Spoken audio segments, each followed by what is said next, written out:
Assalamualaikum warahmatullahi wabarakatuh. Kembali lagi dalam channel saya Advokat Dodi Julfan. Salam keadilan.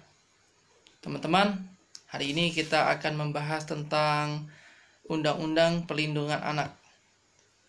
Mari kita buka Undang-Undang Perlindungan Anak, Undang-Undang Nomor 35 Tahun 2014 tentang perubahan atas Undang-Undang Nomor 23 Tahun 2002 tentang Perlindungan Anak. Teman-teman, saya menceritakan sedikit terkait dengan penanganan perkara. Tahun 2012 saya pernah menangani perkara tentang perlindungan anak. 2012 itu saya mendampingi seorang wanita, seorang perempuan berusia 16 tahun, di mana dia diperkosa secara bergilir oleh 4 orang pria. Yang dimana salah satu pria tersebut adalah teman laki-lakinya, yang ternyata sudah sering melakukan hubungan persetubuhan tersebut. Nah, pada saat itu ternyata persetubuhan tersebut dilakukan secara bergilir 4 orang. Itu tuduhannya. Nah, di antara 4 pelaku tersebut, satu orang pelaku utama itu berusia 19 tahun, pelaku kedua itu berusia 21 tahun, pelaku ketiga berusia 22, dan pelaku keempat berusia 24 tahun. Nah, perkara tersebut dilaporkan di Polres Bekasi. Kebetulan kejadiannya berada di daerah Mustika Jaya, Bekasi. Nah, pada saat itu saya datang sebagai pendamping dari korban. Diperiksa di Polres Bekasi, memang sempat tersendat proses pemeriksaannya, sempat dianggap bahwa itu adalah suka sama suka. Kemudian saya bawa perkara ini dalam Undang-Undang Perlindungan Anak. Jadi saya membawa Undang-Undang Perlindungan Anak. Jadi anak ini dilindungi oleh undang-undang. Anak yang belum berusia 18 tahun tetap dianggap anak, dan apapun yang terjadi pada dirinya tidak dapat dikategorikan sebagai suka sama suka, melainkan adalah suatu tindak perkosaan. Nah, kemudian perkara tersebut berjalan dan diperiksa di pengadilan. Ternyata terbongkar salah satu pelaku adalah teman laki-laki si korban.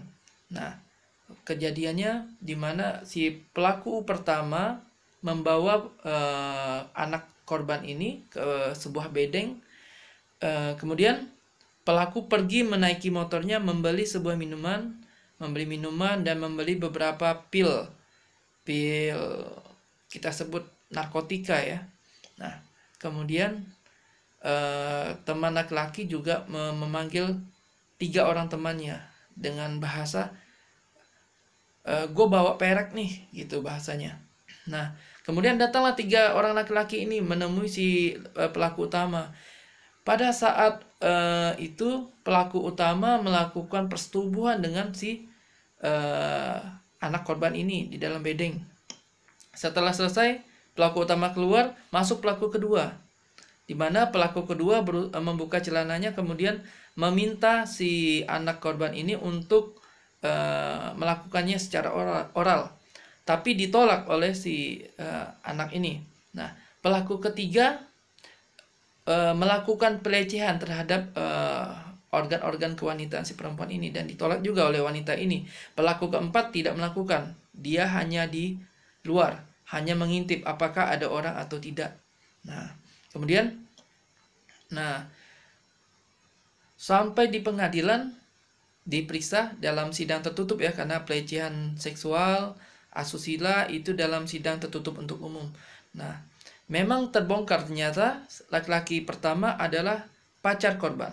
Nah, mengapa dari pihak si keluarga laki-laki menyatakan bahwa ini adalah suka sama suka? Tidak bisa, teman-teman. Anak di bawah umur selama dia berada sebelum berusia 18 tahun tetap dianggap itu adalah perkosaan. Nah, kemudian di proses perkara ini dihukumlah si pelaku utama dengan hukuman 7 tahun 6 bulan, dikarenakan dia merupakan otak pelaku dan dia membawa 3 orang temannya dan melakukan gue bawa perek nih. Nah, jadi memang adanya niat dan rencana. Apalagi anak ini pertama dicekoki dengan minuman. Tapi ketika dicekoki dengan pil, anak ini menolak. Nah, dari keempat pelaku, memang pelaku pertama adalah berusia 19 tahun dan masih sekolah SMK. Ketiga pelaku yang lainnya sudah lulus. Nah, apakah anak yang masih sekolah tidak dapat dihukum? Tidak juga. Selama dia berusia di atas 18 tahun, maka dia dianggap dewasa. Maka pelaku utama dihukum dengan Undang-Undang Perlindungan Anak. Adalah kekerasan seksual, ya. Dihukum selama 7 tahun 6 bulan.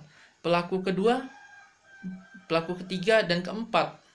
Padahal yang keempat tidak melakukan sama sekali, hanya ikut serta, turut serta, menjaga apakah akan ada orang atau tidak. Tapi tetap dihukum 3 tahun, dihukum 6 tahun 7 bulan 3 orang ini. Nah, mari kita buka Undang-Undang Perlindungan Anak, teman-teman. Di dalam pasal 1 Undang-Undang Perlindungan Anak menyebutkan di poin 1, anak-anak adalah seseorang yang belum berusia 18 tahun, termasuk anak yang masih dalam kandungan. Jadi, selama anak tersebut di bawah 18 tahun itu dianggap anak. Dan di dalam kandungan, termasuk di dalam kandungan, itu adalah anak-anak dan dilindungi oleh undang-undang. Nah, hati-hati sama Anda yang suka melakukan aborsi, hati-hati, pidananya berat loh. Nah, itu pidananya itu sekitar 10 tahun dan denda 1 miliar. Nah, kedua, kita lanjut, teman-teman. Perlindungan anak adalah kegiatan untuk menjamin dan melindungi anak dan hak-haknya agar dapat hidup, tumbuh, berkembang, dan berpartisipasi secara optimal sesuai dengan harkat martabat kemanusiaan, serta mendapat perlindungan dari kekerasan dan diskriminasi. Nah, teman-teman, anak itu dilindungi dan dilindungi oleh Undang-Undang Perlindungan Anak. Masih pasal 1 poin 12, hak anak, yaitu adalah bagian dari hak asasi manusia yang wajib dijamin, dilindungi, dan dipenuhi oleh orang tua, keluarga, masyarakat, negara, pemerintah, dan pemerintah daerah. Teman-teman, mari kita buka di pasal 59. Di sana ada kewajiban negara, pemerintah daerah, dan lembaga negara lainnya terhadap anak-anak. Nah, apa itu perlindungan anak? Apa itu perlindungan khusus kepada anak? Sebagaimana pada ayat 1 pasal 59 tadi, yaitu anak dalam situasi darurat itu wajib dilindungi oleh negara. Anak ABH itu anak berhadapan dengan hukum. Anak dari kelompok minoritas dan terisolasi. Anak yang dieksploitasi secara ekonomi dan atau seksual. Anak yang menjadi korban penyalahgunaan narkotika, alkohol, psikotropika, dan zat adiktif lainnya. Anak yang menjadi korban pornografi. Anak dengan HIV/AIDS. Anak korban penculikan perdagangan orang. Anak korban kekerasan fisik psikis. Anak korban kejahatan seksual.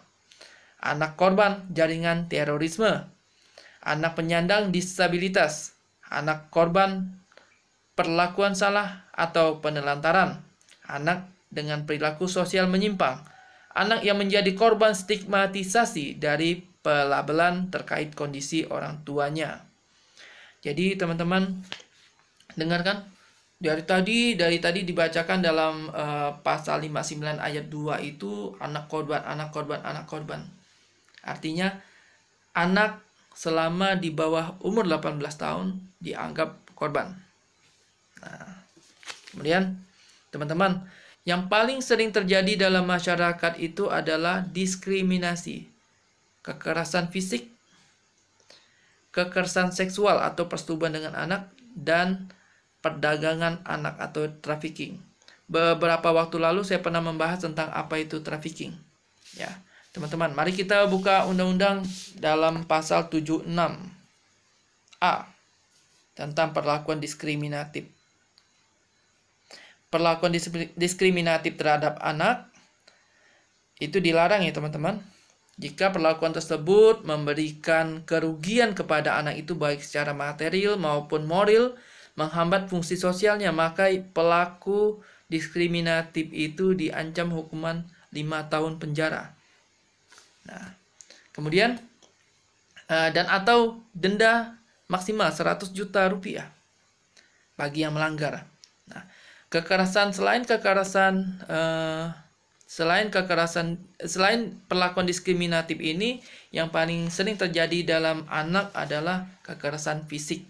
Nah, fisik di mana orang tua memukul anaknya, di mana seorang tetangga melihat anak yang nakal, misal menendang bola kena kaca rumahnya pecah, kemudian menampar anak itu, memukul anak itu. Nah, hati-hati loh teman-teman. Ancamannya berat loh. Nah, mari kita buka di pasal 76C tentang kekerasan. Setiap orang dilarang menempatkan, membiarkan, melakukan, menyuruh melakukan, turut serta melakukan kekerasan terhadap anak. Diancam di pasal 80-nya diancam dengan penjara 3 tahun 6 bulan dan atau denda 72 juta rupiah. Nah, itu hanya kekerasan ringan. Hanya pak nampar itu 3 tahun 6 bulan. Itu kalau terjadi luka berat, teman-teman yang melakukan bisa diancam hukuman 5 tahun penjara. Silakan teman-teman buka di di ayat 2-nya, masih di dalam pasal 80 ayat 1, ayat 2, ayat 3, ayat 4. Nah, ayat 2 yang menyatakan bila anak tersebut luka berat, maka pelaku diancam dengan hukuman 5 tahun penjara dan atau denda 100 juta. Jika anak itu mati, pelaku tindak kejahatan terhadap anak ini diancam dengan hukuman 15 tahun penjara dan denda 3 miliar rupiah. Nah, bukan main-main teman-teman. Apalagi yang melakukan ini adalah orang tuanya. Maka ancaman pidana pokok ditambah 1/3 dari ancaman pidana pokok tersebut. Nah, hati-hati teman-teman, jangan sembarangan melakukan kekerasan terhadap anak. Nah, yang paling sering terjadi dalam masyarakat adalah persetubuhan dengan anak. Teman-teman tahu kan? Biasanya banyak sekali yang terjadi di jalan-jalan atau di warung remang-remang, itu paling sering anak-anak. Nah, persetubuhan dengan anak. Biasa juga ada juga pedofil ya, yang seseorang pelaku itu doyan terhadap anak-anak. Nah, kemudian kita buka, setiap orang melakukan kekerasan atau ancaman kekerasan, memaksa anak melakukan persetubuhan dengannya atau orang lain, diancam dengan pidana penjara 15 tahun dan atau denda 5 miliar rupiah. Nah, di pasal 81 ayat 2-nya berlaku juga untuk orang yang menipu anak tersebut, membujuk untuk melakukan persetubuhan baik dengan dirinya maupun dengan orang lain. Ini yang kita sering sebut adalah mucikari. Yang menyarankan anak tersebut, mengiming-imingi, membohongi anak tersebut agar anak tersebut mau melakukan hubungan persetubuhan dengan lelaki hidung belang. Nah, masih dalam pasal 81 tersebut tentang persetubuhan dengan anak, jika persetubuhan anak itu dilakukan oleh orang tuanya, wali, tenaga pendidik atau pendidik, pengasuhnya, maka ancaman hukuman ditambah 1/3 dari ancaman pokok. Berat kan teman-teman? Makanya jangan sembarangan dengan anak-anak. Nah, yang sering terjadi juga dalam masyarakat itu adalah perdagangan orang atau pelacuran, yang kita sebut trafficking. Nah, pernah dalam video sebelumnya saya pernah membahas tentang trafficking. Apa itu trafficking, teman-teman? Itu kita pernah bahas, itu perdagangan orang. Tapi dalam lingkup undang-undang ini, trafficking itu adalah perdagangan anak. Nah, pasal 76F, setiap orang dilarang menempatkan, membiarkan, melakukan, menyuruh melakukan, atau turut serta melakukan penculikan, penjualan, dan atau perdagangan anak. Nah, Ancaman hukumnya ada di pasal 83. Penjara minimal 3 tahun dan maksimal 15 tahun dan atau denda 60 juta maksimal 300 juta rupiah. Nah, perdagangan orang ini teman-teman, yang biasanya di mana anak-anak itu dari daerah diambil dibawa ke Jakarta untuk diperdagangkan. Hati-hati kalian pelakunya. Ancamannya bukan main-main. Nah, demikian teman-teman sharing singkat ini, semoga bermanfaat. Jangan lupa subscribe, like, share, and comment. Dan salam keadilan.